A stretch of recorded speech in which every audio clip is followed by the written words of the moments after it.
ഒരു കഥ പറയട്ടെ. 2019 ഈ നടൻ്റെ അവസാനത്തെ തിയേറ്റർ ക്ലീൻ വിജയം ഉണ്ടാകുന്നത്. അതിനുശേഷം 6 വർഷങ്ങൾ കഴിഞ്ഞു. വീണ്ടും ഒരു പോസിറ്റീവ് റെസ്പോൺസ് വന്നു കഴിഞ്ഞാൽ ആ മനുഷ്യൻ്റെ സ്ലീപ്പർ സെല്ലുകൾ ഉണരുക എന്നൊക്കെ പറയും. തരുൺമൂർത്തിയുടെ വാചകം പറഞ്ഞ ആ സ്ലീപ്പർ സെല്ലുകൾ ഉണരുന്ന ഒരു കഥയാണ് ഇത്. 2 ദിവസങ്ങൾ കൊണ്ട് ലോകമൊട്ടാകെ നിന്നുള്ള കളക്ഷൻ 10 കോടി രൂപയാണ്.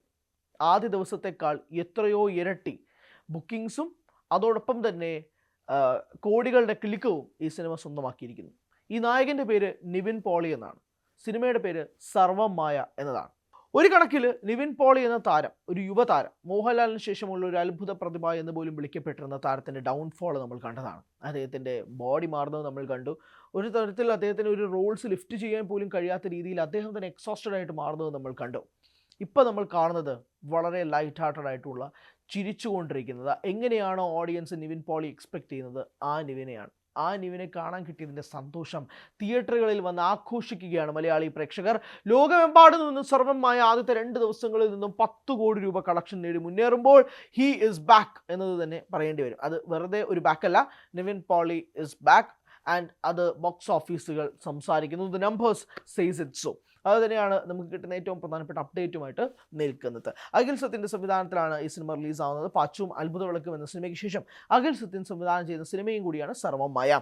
ഒരു കാര്യം പറയാം, ഇതൊരു വളരെ ക്ലീൻ ആയിട്ടുള്ള, വലിയ ഹൈപ്പിലൊന്നും റിലീസ് ചെയ്യാത്തൊരു സിനിമയാണ്. ഇത് വളരെ ലോ ആയിട്ട് ബുക്കിങ്ങുകൾ തുടങ്ങി. കുറച്ച് സെൻറ്റേഴ്സൊക്കെ വളരെ, അതായത് ബുക്കിംഗ്സ് ഓപ്പൺ എന്നൊക്കെ പറഞ്ഞ് പെട്ടെന്നാണ് അവർ തുടങ്ങുന്നത്. അതായത് ബുക്കിംഗ് നാളെ രാവിലെ 10 മണിക്ക് തുടങ്ങാൻ പോകുന്നു, ഇതൊന്നും ആയിരുന്നില്ല അവരുടെ അനൗൺസ്മെൻറ്റ്. ബുക്കിംഗ് തുടങ്ങിയിട്ടുണ്ട്, പോയി ബുക്ക് ചെയ്തോളൂ. ഭയങ്കര കോൺഫിഡൻസ് ആണ് ഞാൻ ആലോചിക്കുന്നത്. സിനിമ റിലീസാകുമ്പോൾ പോലും ഇതിൻ്റെ അണിയർ പ്രവർത്തകരും കാസ്റ്റും എല്ലാം ദുബായിലാണ്. ഇവിടുത്തെ പൾസിനേക്കാൾ അവർ ദുബായിൽ പോയി പ്രൊമോഷൻ കൊടുക്കാൻ പോയിക്കുക. അതായത് റിലീസിൻ്റെ അന്ന്. ഞാൻ ആ ടീമിൻ്റെ കോൺഫിഡൻസിനെ കുറിച്ചാണ് സംസാരിക്കുന്നത്. അതിന് മുമ്പേ അവർ ആകെ കൊടുത്തത് 2 അഭിമുഖങ്ങളാണ്. ഒന്ന് ക്യൂവിനും കൊടുത്തിട്ടുണ്ട്, ഒന്ന് പേളി മാണി ഷോയിലും വന്നിട്ടുണ്ട്. അല്ലാതെ ഒരു അഭിമുഖമായിട്ട് കൊടുത്തിട്ടില്ല. പിന്നീട് ഇപ്പോൾ ദുബായിൽ പോയിട്ട് അവർ പ്രൊമോഷൻ നടത്തുകയാണ്. ആ സിനിമയുടെ റിലീസിന് മുന്നേ തന്നെ വലിയ ഹൈപ്പുകളൊന്നും തന്നെ ഇല്ല. കാരണം ഇതൊരു വളരെ കുഞ്ഞു സിനിമയാണ്. കുറച്ച് ചിരിക്കാനുള്ള മൊമെൻറ്റ്സ്, കുറച്ച് ഹൊറർ മൊമെൻറ്റ്സ് എന്നാണ് അഖിൽ സത്യം പറഞ്ഞത്. പക്ഷേ അവിടെ അഖിൽ സത്യം നമ്മൾ ഡിസീവ് ചെയ്തിട്ടുണ്ട്. കാരണം പൊട്ടിച്ചിരിക്കാനുള്ള കുറേ മുഹൂർത്തങ്ങൾ ഈ സിനിമയിലുണ്ട്. ഈ സിനിമ കണ്ട് തിയേറ്ററിൽ നിന്ന് വീട്ടിലേക്ക് ഇറങ്ങി പോകുമ്പോൾ നമുക്ക് ഓർത്തോർത്ത് ചിരിക്കാൻ പറ്റുന്ന മൊമെൻറ്റ്സും ഉണ്ട്. അതുകൊണ്ടാണ് ഈ സിനിമ കാണാത്തവരുണ്ടെങ്കിൽ തീർച്ചയായും തിയേറ്ററിൽ പോയി കാണുക. ബിക്കോസ് നിങ്ങൾ ഓഡിയൻസിൻ്റെ കൂടെ ഇരുന്ന് പൊട്ടിച്ചിരിക്കാൻ കഴിയുന്ന ഒട്ടനവധി മുഹൂർത്തങ്ങളും നിമിഷങ്ങളും ഉള്ള ഒരു ചിത്രമാണ് സർവമായ. And it won't disappoint U.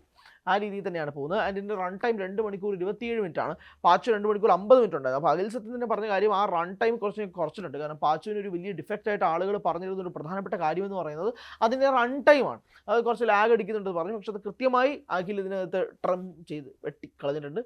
2 മണിക്കൂർ 27 മിനിറ്റായിട്ട് ഈ സിനിമ ഒതുക്കിയിട്ടുണ്ടെന്നും കൂടി അഖിൽ പറഞ്ഞു. അത് പ്രേക്ഷകർക്കിടയിൽ നല്ല കാര്യം ഉണ്ടായിട്ടുണ്ട്. അതിൻ്റെ ഹ്യൂമർ, അങ്ങനത്തെ ഡബിൾ മീനിങ് ജോക്സ് ഒരെണ്ണം ഉണ്ട്. അത് ആ ഒരെണ്ണം അതിപ്പോഴും എറിച്ച് നിൽക്കുന്നുണ്ട്. അത് നമ്മൾ മാറ്റി വയ്ക്കുക, തൽക്കാലം അത് മാറ്റി വെച്ചാൽ പോലും ബാക്കി എല്ലാം ഇറ്റ് വർക്ക്സ് ഔട്ട്. എല്ലാം പുതുമയാണ്, ഫ്രഷാണ്. അതിൻ്റെ ഹൊറർ എലമെൻറ്റ് രസകരമാണ്. റിയ ഷിബു അടിപൊളിയാണ്, ഡെലിവറിയുമായിട്ട് പൊളിച്ചിട്ടുണ്ട്. നിവിൻ അജു കോമ്പിനേഷൻ ഉണ്ട്. നിവിൻ എന്ന വ്യക്തിയിൽ നിന്ന് തന്നെ നമുക്കൊരു പുതുമയുണ്ട്. അങ്ങനെ എല്ലാം മൊത്തത്തിൽ പൊളിക്കാൻ പറ്റുന്ന, അല്ലെങ്കിൽ തിയേറ്ററിൽ നിന്ന് ആഘോഷമാക്കാനും തിയേറ്ററിൽ ഭയങ്കരമായിട്ട് ആസ്വദിക്കാനും കഴിയുന്നൊരു സിനിമയായിട്ട് സർവമായ മാറുന്നുണ്ട്. ആൻഡ് ബോക്സ് ഓഫീസുകളിൽ ഇങ്ങനെ നിറഞ്ഞാടിക്കൊണ്ടിരിക്കുകയാണ്. നെറ്റില്ലെങ്കിൽ ഒരു കാര്യം പറയാം, കഴിഞ്ഞ 1 മണിക്കൂറുള്ളിൽ, ഞാൻ ഈ വീഡിയോ എടുക്കുന്നത് ഉച്ചയ്ക്ക് 1 മണിക്കാണ്. അപ്പോൾ ഇതിൻ്റെ ലാസ്റ്റ് 1 hour എഗോ ഇതിൻ്റെ ബുക്ക് മൈ ഷോയിലെ ടിക്കറ്റിൻ്റെ എണ്ണം എന്ന് പറയുന്നത് 13,000 ടിക്കറ്റുകളാണ്. അതായത് 1 മണിക്കൂറിൽ, ലാസ്റ്റ് 1 മണിക്കൂറിൽ മാത്രം 13,000 ടിക്കറ്റുകളാണ് ഈ ചിത്രത്തിന് വിറ്റഴിക്കപ്പെട്ടിരിക്കുന്നതെന്നും പറയുന്നുണ്ട്. കഴിഞ്ഞ 24 മണിക്കൂറിന്, അതായത് 2ാം ദിവസത്തിൽ നിന്നും 3ാം ദിവസത്തിലേക്കുള്ള ടിക്കറ്റുകളുടെ എണ്ണം എന്ന് പറയുന്നത് 2,50,000 ടിക്കറ്റുകളാണ്. അതായത് 2,50,000. ആദ്യ ദിവസത്തിലുണ്ടായിരുന്നത് 1,60,000 ടിക്കറ്റുകളാണ്. അതായത് ആദ്യ പ്രദർശനം കഴിഞ്ഞിട്ട് വന്നതിലുള്ള ബുക്കിംഗാണ് ആ 1,60,000. ഡേ 1 1,60,000 ഉണ്ടായിരുന്ന ടിക്കറ്റ് ഡേ 2 ആയപ്പോഴേക്ക് 2,50,000 വളർന്നു. അതായത് 45,000 ടിക്കറ്റിൻ്റെ റൈസാണ് ഡേ 1 നിന്ന് ഡേ 2 നമുക്ക് കാണാൻ സാധിക്കുന്നത്. Which is incredible. അതാണ് പറയാനുള്ളത്. അതായത് ഡേ 1 നിന്ന് ഡേ 2 ജമ്പിൻ്റെ കാര്യം ഞാൻ പറയുന്നത്. അത് അടിപൊളി ജമ്പാണ്. ആ ജമ്പ് ഉണ്ടാക്കിയെടുക്കാൻ നിലവിൽ യൂത്തന്മാരിൽ നിവിൻ പോളി മാത്രമേ. അതിനകത്ത് തർക്കിക്കാൻ വരുന്നവർക്ക് കമൻറ്റ് ബോക്സിൽ ഒന്ന് തർക്കിക്കാം എന്നുള്ളത് മാത്രമേ പറയാനുള്ളൂ. But here we are seeing the rise of Nivin Pauly. ആ നിവിൻ പോളിയുടെ റൈസ് തുടർന്നും ഉണ്ടാകണം എന്നുള്ള ആത്മാർത്ഥമായിട്ട് ആഗ്രഹമാണ് പ്രേക്ഷകർക്കുള്ളത്. ഇതേ മീറ്ററിൽ പോവുക, ഇതേ രീതിയിൽ പോവുക.